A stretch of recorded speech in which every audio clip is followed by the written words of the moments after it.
mom's making rice and peas, and she's using gungo. Gungo is quite similar to pigeon peas, and this is the beginning process of making your rice and peas. You wash your peas. Some of y'all don't know how to wash anything, but wash your peas, and you put it in a boiling pan with little water. In other terms, this is about 1.5 cups of water above your gungo peas. You let that cook.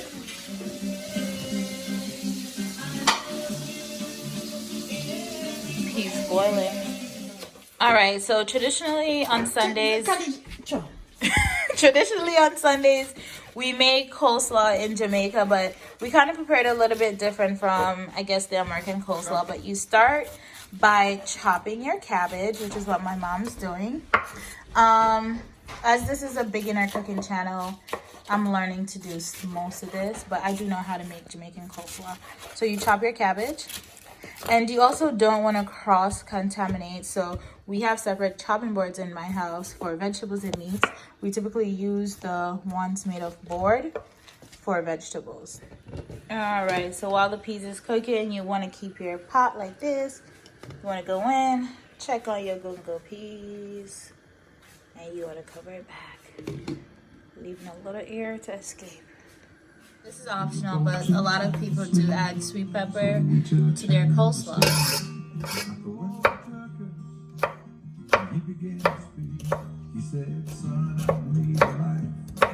All right, so now we're adding the carrot, and the carrot's added by method of shredding.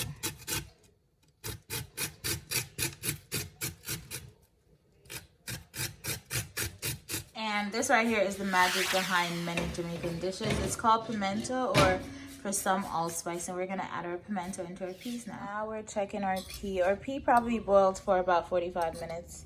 I would say we're gonna check one of our peas to see if it's time to season the pot. All right, so now we're gonna season our beans, gungo beans, with coconut milk. That's right here. Now we're seasoning with pimento, scallion, and thyme, and typically green pepper, but we're using what we have in house since we're in quarantine right now.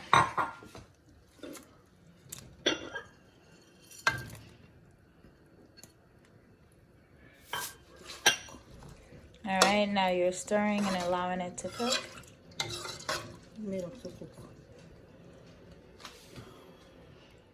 A little bit of vinegar. Many people use vinegar, but because my mom is like a health freak, she prefers to use lime because both create acidity in the dish.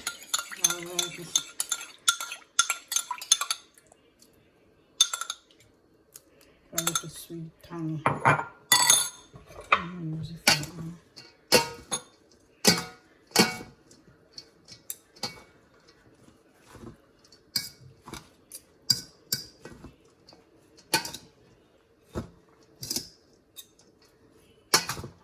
All right, and you're just gonna continue this motion until everything is mixed in. All right, the rice been cooking for about 30 minutes. Now we're steaming it.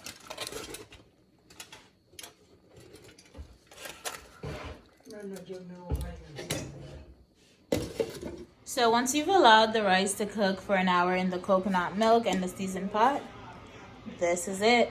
It's about 1.5 hours, my mom said, respectively, but you're cooking it on very low flame so it could simmer. And now you have rice and peas. And this is the finished product of the coleslaw. We have it resting in the fridge until it's dinner time. And like all good traditions, we sit at table for dinner. So here's our completed coleslaw that sat in the fridge. We did a whole chicken and the rice and peas that many of you finally learned how to make. Thanks for watching my channel as usual. Give this video a thumbs up and comment, and of course, subscribe to become a Daahling.